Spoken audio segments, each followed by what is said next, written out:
I was sitting in this certification training and slowly had the walls caving in on me and recognized that I was very much the problem. Okay, you got angry, sure. And what was your anger protecting? What was underneath it? And it felt like I was in the middle of the ocean, treading water, drowning in it, choking on it, and mad at him that I gave him my life jacket. Number one thing I tell my children is, I'm not sorry for being angry. I am sorry for what I did with it.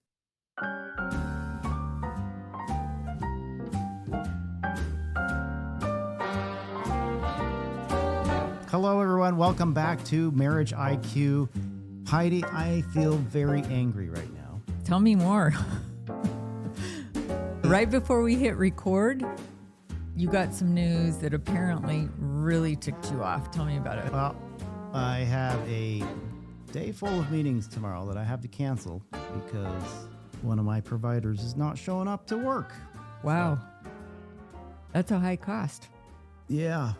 So that is how it goes. You know, we're very fortunate today because we have an anger expert with us who might help us be able to navigate this a little bit. How serendipitous. We have with us today Davina Hehn, and she is a therapist who has turned coach, but she empowers people to kind of come to the dark side. She says anger is her favorite emotion. Favorite emotion. Wait, she's bringing people to the dark side. What do you mean by this? Well, we usually think of anger as a really dark emotion. Yeah. But Davina, are you willing to kind of work through this with us today and help us learn some things and also talk about how anger impacts our marriages? Always. And yes, anger is viewed as a dark thing, mostly because of what we do with it. But if we can learn how to harness it, how to use the data that it's giving us in order to empower ourselves more and take radical self-responsibility over it, it tends to lead us to better outcomes. Welcome to Marriage IQ. We couldn't have scheduled this for a better day. Thank you. Davina, what made you have that shift in perspective to see the emotion of anger as a positive thing, as a good thing, as something that can empower us? It was a very long progression. It wasn't Tell us always about this way. I grew up avoiding anger. I grew up avoiding conflict, really just trying to get in the middle of it to try to mend, because what I saw was that anger meant disconnection. Anger meant the end of something. It meant rupture. And I didn't quite know how to be angry and stay connected at the same time. So during grad school, I was in the relationship that I am now with my now husband. We were still dating at the time. And we struggled with connecting when we were angry. I chose anger management in an attempt to fix him because he was more externally expressive and I was much more internally expressive, but I wouldn't have really ever acknowledged it as anger. It would have been frustration, disappointment, all of these other things. Down versions of anger. Exactly. The more kind of feminine way that we've been conditioned to express anger. And so I was sitting in this certification training and slowly had the walls caving in on me and recognized that I was very much the problem. Oh. No wonder this man was punching things and throwing things and just trying to get out. I was keeping him trapped. He needed space and I needed him to stay. And so I put my needs above his and knew that he wouldn't harm me, knew that if I could just get him to calm, that then we could reconnect. But I didn't quite understand the ways that I was contributing really poorly to that. And then parenting came through, and the challenges that we've experienced as parents and partners slowly started to help me see that when I got angry and I didn't lead with aggression, but I led with action and empowerment and advocacy, that's where my self-respect came in. That's where my husband's respect for me came in.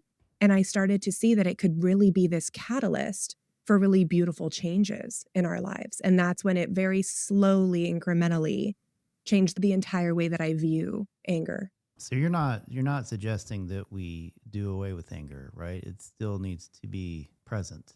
Right. At times. Absolutely. I'm not an advocate for anger elimination. I know that that's a lot of the anger management side. I know that that's a lot of therapeutic approaches that people try to take. I more so want us to harness anger, listen to it, understand the language that it's speaking in, so that we can utilize it to our benefit. It's a survival emotion. This is something that demands advocacy. And because we haven't really learned or been taught what to do with it instead, it tends to be quite destructive. So I want everything to be around keeping anger, just ditching the aggression that we tend to follow it up with. You're using a lot of adjectives along with the emotion of anger that I would have never put together before. Understanding, harnessing. Wow, That's fascinating. Learning a new language almost, right? About how to express yourself when you're feeling angry. Using anger, I guess, as a tool or as a springboard maybe, right? I refer to it as our compass. Our compass. Ooh, explain more about that. Yeah. So let's take, Scott, your example from earlier, right? If we were to take this into more advocacy, more things that can happen in real time, if it means certain backups that we have whenever a provider isn't available, it then tells us where we have gap. The anger that comes from disappointment, of disappointing our patients, our clients, disappointing our future clients based on referrals, disappointing the business when it comes to revenue. There are all of these things that your anger is now showing you where gaps are. You're not angry just because this happened. You're angry that a circumstance presented something that you didn't have a backup for. And that's how we know where we can maybe place different kinds of emphasis on. And or if there isn't anything to do, then how I can radically accept that, how I can move through that without it then becoming this bleed in my day. I think a lot of times anger for us is directed towards other people, right? I guess in this context, in this podcast, it'd be a spouse. How do we then navigate this anger? Because you have two people now, right? It's not just you trying to, look at yourself and go, I was angry. What are my blind spots? Now you have someone else who, if they pick up on that anger, that reaction, they're going to most likely react to that. And it just kind of complicates things. Kind of a vicious cycle. Yeah, we tend to kind of volley it back and forth, right? Like if my husband is upset with me and I don't know how to tolerate it, if I don't know how to let his anger just be his anger and I go into a quick fix or I go into solution mode and he's not quite ready for it, and then it creates that frustration in me that then presents as anger at him for not wanting a solution. And then the new problem is now how we handled it instead of what his original upset was. Original thing, yeah. So we really do, that's kind of what we do is each one of these kind of missteps, they piggyback. We hop on the back of the original complaint and then we lose sight. We go down every tree branch on the way when really originally, if I can work through my discomfort around anger, if I can work on learning where my power really lies, what's my job, what's his job, what's our collective job, then I can sit with the discomfort. I can tolerate his upset long enough that it can make its way through his body, that he can then come up with a solution or let me know what he's looking for. But that's usually what we see, right? We try to avoid conflict in order to maintain this illusion of peace, right? Until one of us feels like we can't hold it anymore. And then it becomes well, what about? Oh, and you don't do this? And what about when you did this the other day? And I didn't say anything. And then it feels like this injustice that I stayed quiet and you didn't. And then it of course, we go down this rabbit hole until we're questioning the entire relationship over somebody getting cut off in traffic or choosing the poor parking space. It becomes this much bigger thing instead of what it could just be. Or their provider less than 24 hours notice that she's not going to make it in tomorrow. Yeah. I mean, the vast majority of the time, I just need space and time and I move through it. It may not be as intentional as you're presenting it, but I want it to be more intentional. I want to learn from you today. I did find, though, like space does help. It helps me kind of reset my limbic system a little bit. I want to go back to, like, you kind of went over your history pretty quickly, and I want to rehash. You had this relationship with the boyfriend, now your husband, and you were having all these issues. You went to you said a class, right? Or some kind of a... Was this part of your master's degree? So it was actually post-master's. Okay. I got certified in anger management. And so it was that training that I was sitting in. And so you recognized in the middle of this course that it was really your doing right? It was that I contributed, Yeah. right? When we see people who are more expressive with their anger, who raise their voice, who destroy things, who say things that they regret and cause that damage, it's so easy for them to stay in the spotlight and for me to sit back and say, well, I'm cool. You're the Yes. problem, Yeah, right? right. That's why I use the language that I went in to try to fix my husband. I went in as this savior, as we tend to do within the mental health field. I thought that I could be this person who could save him, protect him, without recognizing how I contributed. And it became this acknowledgement that if our dynamic is problematic, if our relationship has these really deep-seated problems, then I'm also contributing, even if I think that I'm helping. So can you explain a little bit more what some of the specific things are that were aha moments for you, what we call insight of, oh, I didn't realize this is part of the problem, and I didn't realize this is part of the problem? Yeah. So I chose anger management knowing that that's just where people go when they're angry and aggressive, not having really any idea what it was. That's where this insight came from was, oh, it's my attachment style that contributes here. It's trauma. It's the neurochemistry of the amygdala with the hippocampus, with the prefrontal cortex, understanding that there is more of a biological component to this than just, I just can't calm down. Okay. So my degree was in forensic and counseling psychology, and I was Okay. primarily interested in prison work. And then I was interning in this medium security prison for all adult male sex offenders, and I was running these groups on social skills, coping skills. And there were these men, these lifers, these civil committers who weren't ever going to see the outside again, weren't ever going to enter into the community. And I was teaching them social skills, coping skills that most children, we would hope, would be taught. And I had this realization in there that I wondered how many of them would have still ended up there had we been taught these skills. Right. Skills that I hadn't been taught either, about what to do when I'm sad, what to do when I'm angry, what to do when I'm lonely, and when I'm struggling. And so it was very quick that I got disenchanted with the more traditional therapeutic model of diagnoses and managing of symptoms. And I knew I wanted to be more actionable. But in all transparency, I graduated with my master's and was like, oh, good. Like, I don't know what I'm going to do. I don't want to do therapy anymore. I felt like I wasted my 2 years getting this degree if I'm not going to pursue licensure, if I'm not going to go into the more traditional therapeutic route. And I kind of took from my environment, which was my husband. And he wasn't open to doing the work because it hadn't, quote unquote, worked for him before. And so I went into certification for anger management thinking there's still some forensic aspect of it. There's still going to be court ordered and these types of things that still intrigue me so deeply. And I could fix him in the process.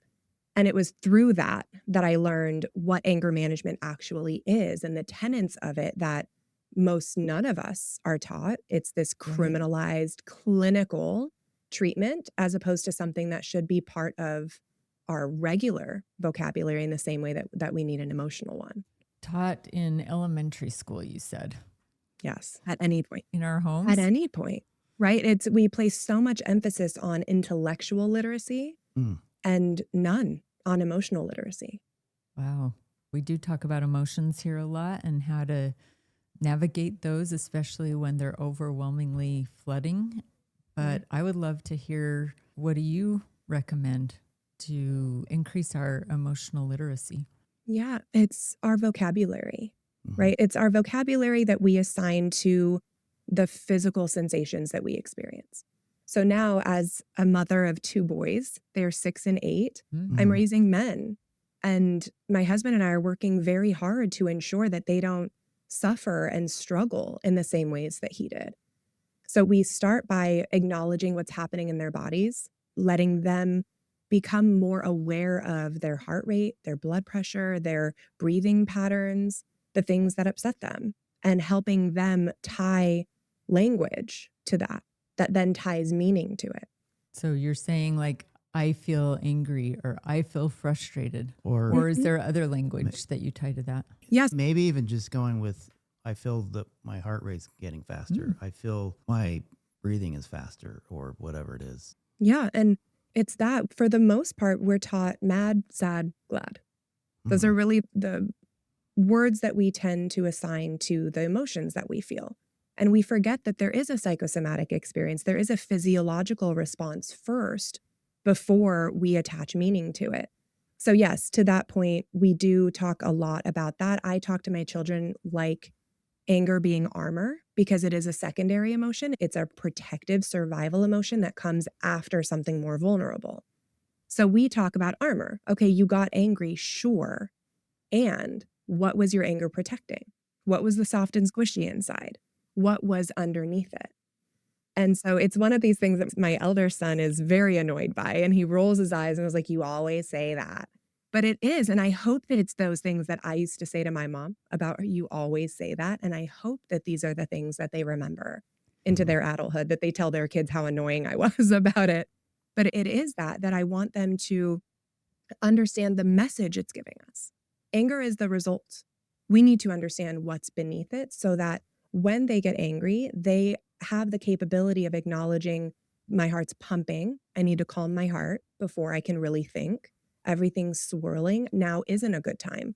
How can I buy myself a few minutes to say, I'm really angry, I need a minute, and remove ourselves instead of just storming out and then having me or their future partners chasing them down roads like I did with my husband, chased them down many a stairwell, many a hallway.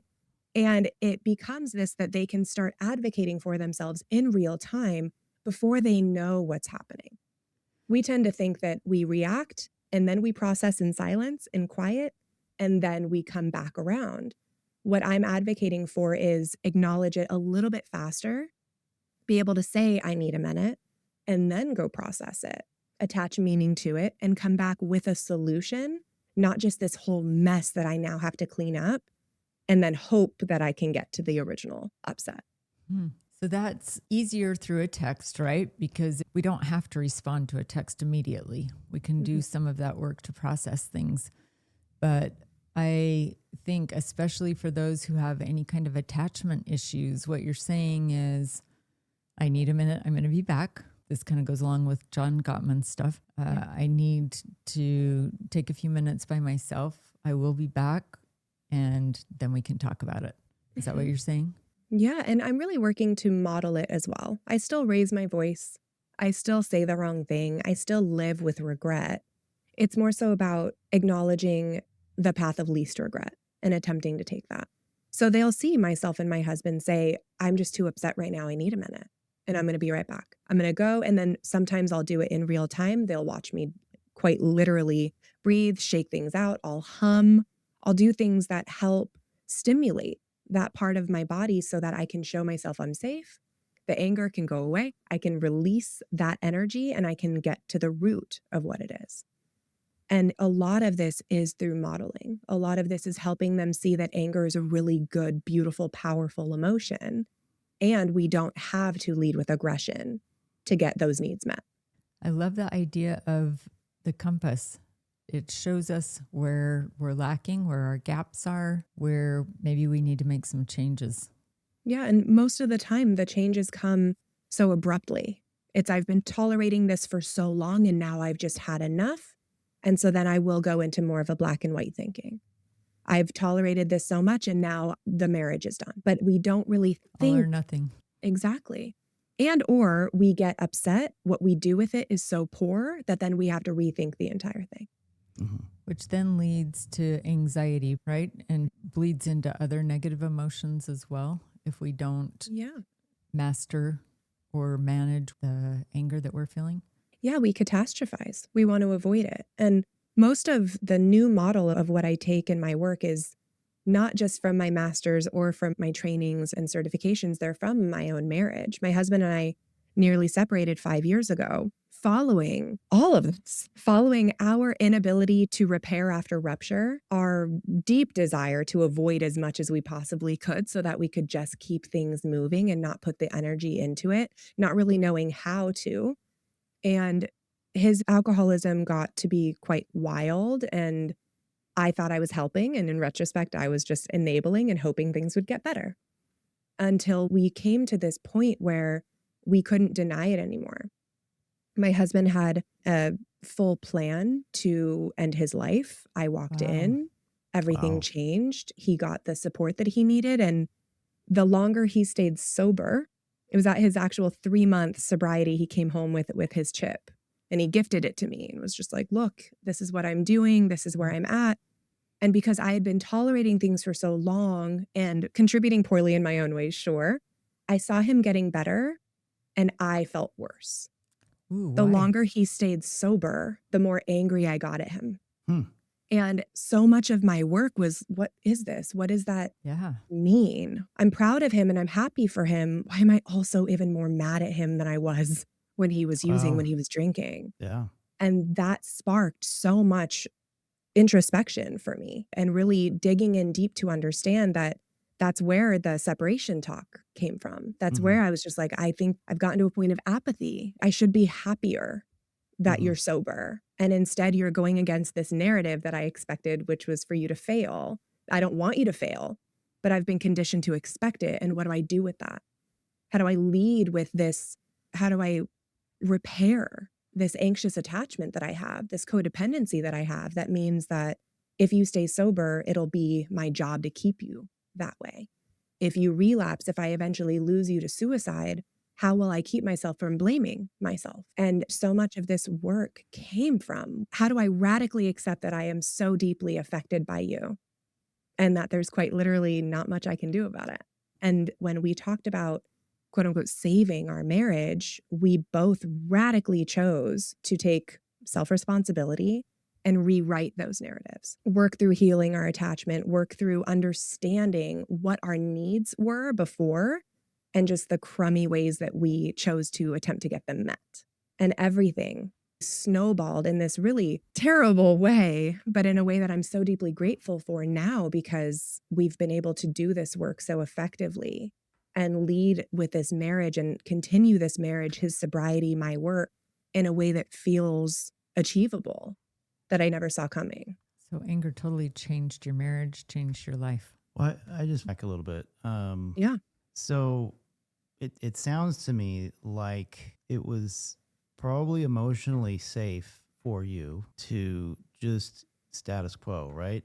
Mm-hmm. The alcoholism, at least it's stable, at least it's Predictable.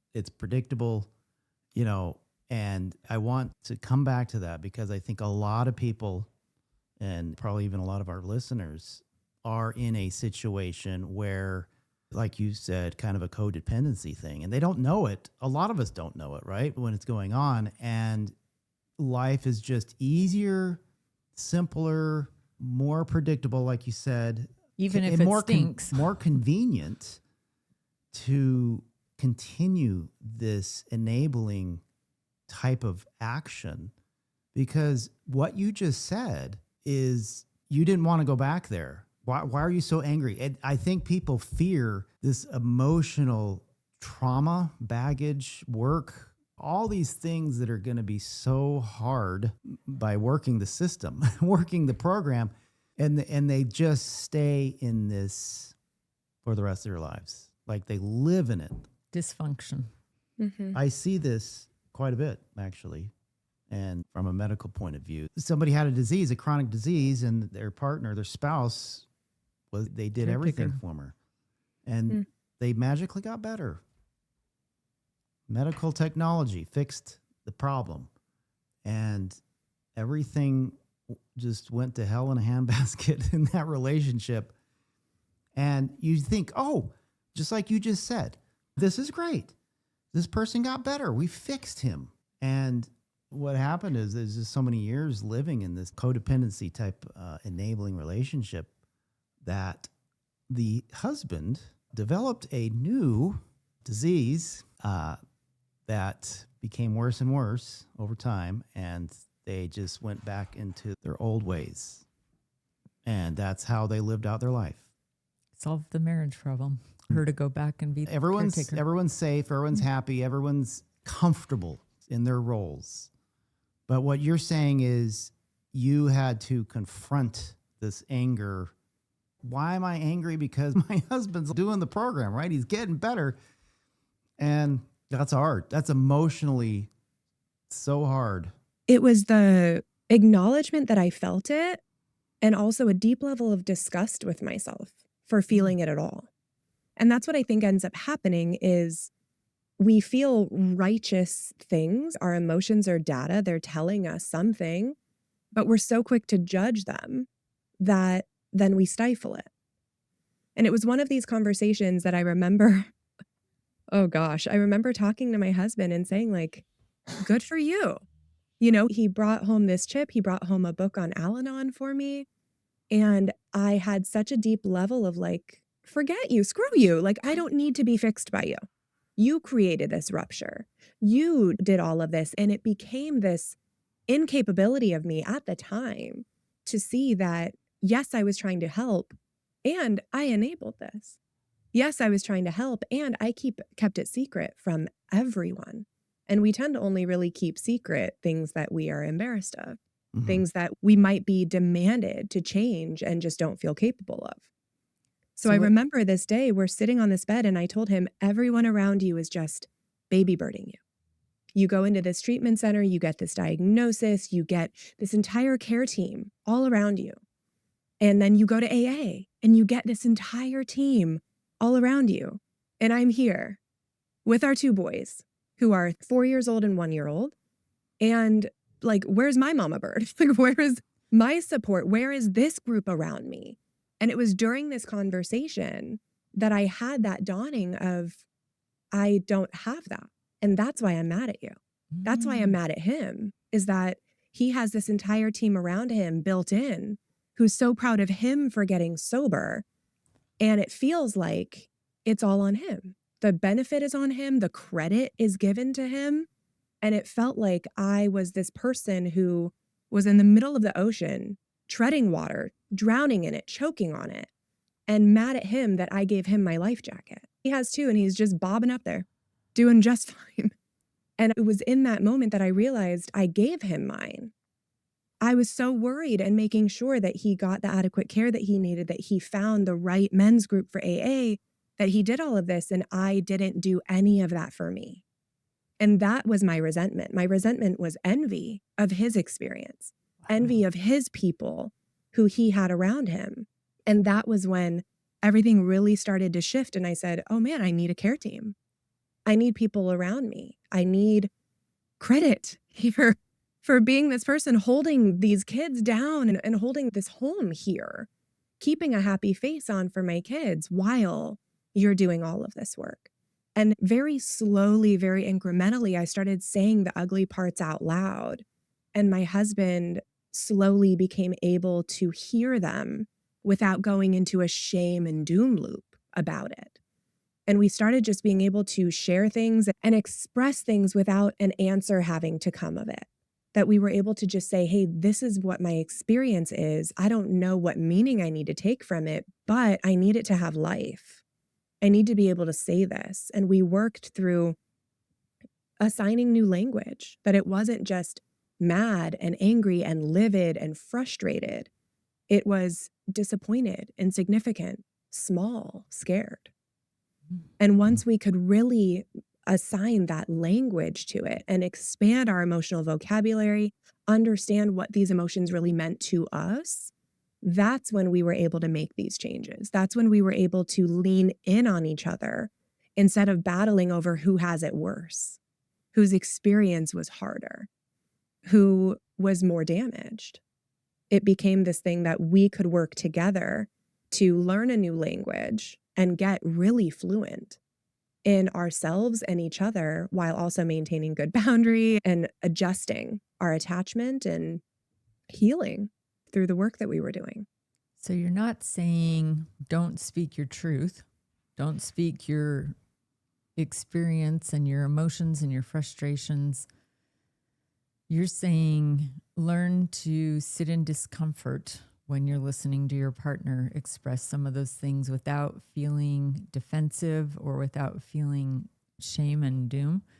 Mm-hmm. How do you do that? Oh, it's a lot of self-talk. It's in real time. It's a lot of really knowing what's my job, what's my work, and what's his work, and what is our work together. And give me some examples of what your work would be. Yeah, so it's even happening now where I'm very attuned to people's energies. It's just like that kind of thing of when I was a kid, we're more hyper vigilant. Somebody walks into the room with a heavier energy and everyone like, that experience. So I'm very sensitive to that. And I know that's just vigilance from my childhood. That's just patterning within me. And so when my husband is having an off day, when he's grumpy, when his energy is a bit heavier, I have a tendency to, one, assume he's mad at me, and two, try to fix it for him because it's uncomfortable for me to sit in.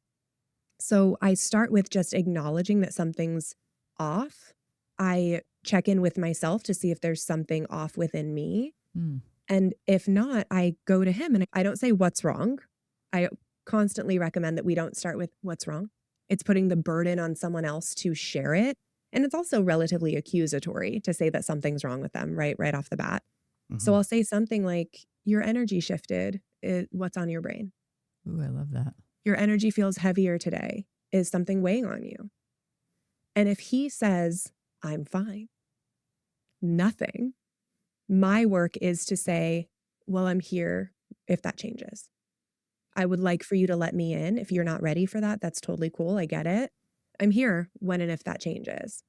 And so I leave it open. What I used to do was just pry and pry and pry until I invaded his privacy, until I demanded that he give me something. And then by the end of it, it was just like, you're nagging me, like, leave me alone. Let me feel what I need to feel.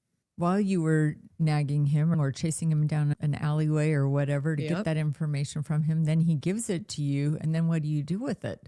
Right? When Back you're in then. that control situation, that's where the gloom and doom comes She from. tries to fix it, my love. She tries to fix it. Mhm. The solution. Or I decide that it's not a good enough reason. We do this constantly. We hear people tell us why they're upset, and then we determine whether it's an adequate reason, Wow. whether it's justifiable enough. And if it's not, we try to tell them why it's not. Exactly. And so if I'm uncomfortable with his discomfort, if I'm uncomfortable with his anger or his frustration or disappointment or heavy energy, I'm going to try to get rid of it as soon as possible. I'm either going to try to fix it myself, or I'm going to attempt to diminish it to such a degree that they can't help but see how ridiculous it is and move on. Whereas now I know that I can't do that for him. I've tried. And It that's doesn't where you're work. talking about painting in a corner or that they have no escape. Okay. It becomes this, that what I can do in that moment is acknowledge that there's a heavy energy. I can acknowledge that that's what I'm experiencing from them.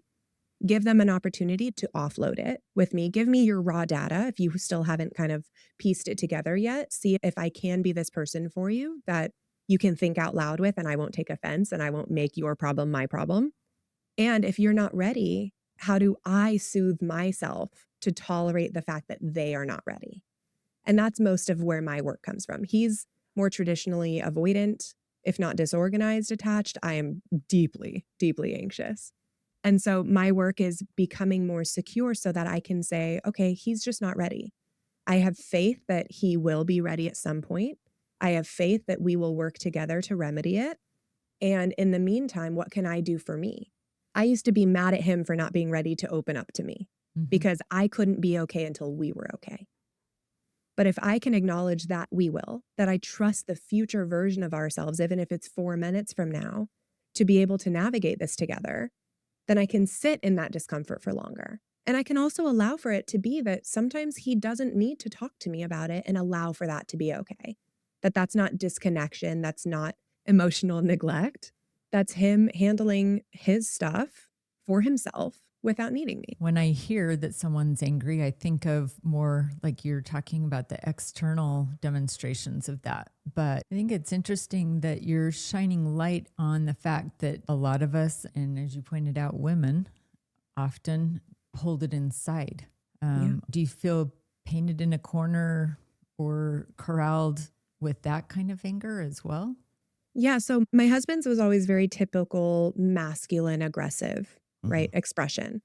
And he would feel anger, and then his was external aggression. I would feel anger and I would kind of immediately shame myself for feeling it, feel really gross inside for having it at all, and worry that what does this mean about later? I would emotionally punish.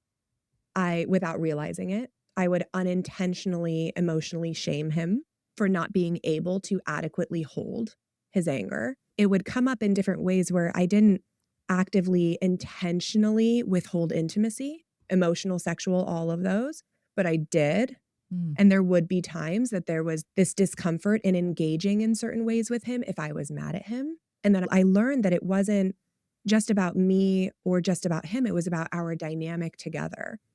So I had much more of a feminine energy kind of approach to it, which is where I shoved it down and then emotionally would withdraw. I would then give silent treatment. Once he came back from running all over town, getting that energy out of his body, the minute he came back, I felt safe because he was here. He came back, right? My neglect, my abandonment wound felt like they were healed in that moment. There was a Band-Aid. And then once I felt safe enough, then it would go, no, I don't want to talk. Wow. No, you can figure it out. And then I got to feel like I had some power and control in there to then punish him emotionally and shut him out in a way that he did physically for me. And so much of our work is understanding what that meant. Yes, I was hurt. Yes, I felt these ways. And when he comes back, we don't need to further the punishment. Doesn't it feel so good though? Oh my God, it does so good. And I wish people would acknowledge that more. Yeah, it feels so good to have the power in what's going on. If I choose to shut down and stonewall, the power is all on me, and it feels really, really good. Mm-hmm. It does, because then I'm not vulnerable to you anymore. Yeah. Mm-hmm. I'm not just affected by you. I have say here. I'm holding But the it's only in cards, those moments. Yep. Exactly. and I want to get rid of that feeling, but I also have to acknowledge it, that it feels kind of good. Well, and I think it's that does feel really good. And what feels better is actually getting to a better repair and connection. That's true. You know, a lot of people say that anger doesn't feel good. I think it feels amazing. I think it feels empowering. I feel powerful. I feel like I'm advocating for myself. I'm omnipotent for a hot second. It's only the destruction that we cause afterward that feels gross. But if any of us would be willing to admit the parts that feel good and instead say, yeah, and there is this part that I do feel powerful. I do feel like I'm in control. I do feel dominant. At the end of the day, we are survival beings, and we are going to feel really good when we are in power. And we can take that rush, that experience, and instead put it toward that path of least regret. Yes, it feels really good when I am loud, when I advocate, and then I feel terrible in those moments. But if I can acknowledge that, yes, that feels really good, and I can maintain that really good feeling by managing myself in a way that's worth repeating, that doesn't scare my children, I don't become this point of their fear and their safety at the same time, that feels way better. And then that fleeting powerlessness, it doesn't last as long. I can release it that much faster. I can put it down that much faster if I know that I'm actually working to help them and help me over time. So I think this gives us the ability to transform generational dysfunction and bad behavior, right? If we're learning, when we know better, we do better. Mm-hmm. Awareness is the first step, probably. And so if people are like, oh, I wonder if there's more to this than what I've noticed in the past, what are some of the big key points that people could look for in themselves? What kind of insight, self-awareness might they be looking for that would help them recognize, yep, I have some issues here? Yeah, it's one, acknowledging that we all do. We're all primed. We're all wired to experience it. And where I always want people to start is within their body of what's your cue. For me, my heart starts racing and my palms get sweaty. That's almost always my first cue. Secondly is learning more about you and the things that flare you. And I've created this quiz on my website that anyone can take. It's the anger archetype quiz that basically narrows it down to 5 main archetypes, 5 personas that we take on in order to protect something more vulnerable. Okay. So we have the defender, who's protecting against criticism, low self-worth. We have the exile, who's protecting against rejection, who's just really craving belonging. That's me. The majority of people who take the quiz fall under exile. We have the judge, who is advocating for injustice. Something doesn't feel fair and I want fairness coming through. Okay. We also have the commander who's demanding respect. If I feel disrespected, that's what's going to flare me up. Okay. And ultimately, we have the sentinel, which is advocating for safety. I'm protecting myself from danger. And so if we can understand, all of these will flare all of us to some degree, but what's your top? You can start playing the tape back of a low risk experience of something that upset you and see, which one did I step into at that time? What was I really working to protect? And if we can remove our behaviors, our reactions from the original upset, something that was at risk, the original vulnerability, then I can reverse engineer it. I can understand myself to a different degree and de-villainize the part of me that got angry. Our anger is righteous. The things that spark us are righteous and true and valid and real. What we do with it is so problematic that we feel the need, or we demand, like I used to do for my husband, demand that they walk the entire thing back. That if they're going to apologize for the way that they handled their anger, they need to also go back and apologize for getting angry at all. And that's the number one thing I tell my children is, I'm not sorry for being angry. I'm not sorry for getting upset. I am sorry for what I did with it. What I did with it wasn't helpful. Yeah. The reason why I got upset, valid. You put a pillow over your brother's face. That scared me. I was really scared in that moment. And my fear turned into anger, which turned into me lifting you off of him aggressively. That's what happened. My original upset, totally real and true. I was scared. Yeah. Anger came through to advocate. Anger came through to pull off and say, what are you thinking? In order to emotionally punish in some way, because I don't ever want you putting a pillow over brother's face. So if we can break it down into each of these steps, that first came this, then came this, here's what I did with it, then we know what to do next. I was really scared. I'm not sorry that I got scared. I'm grateful that my anger came through in order to bring me here to remove you from him. Yeah. And I'm sorry that I got loud with you.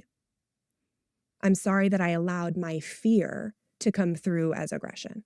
So then you apologize for the behavior that was not a for your result emotion. of the emotion rather than apologizing for the emotion. Yeah.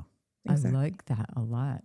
You know, it's a little bit like our autopsy episode. I was thinking the same thing. Just the facts, ma'am. Yep, we walk through the facts, but this adds to that. Yeah, even this is a little great bit more. perspective on that. Yeah. A lot of us we're ashamed of our anger. We don't want to be angry. We think that there's a defect, a flaw. We all say, oh, nobody's perfect, but we don't live it. Right. We acknowledge it, but we don't live it. And at least I don't.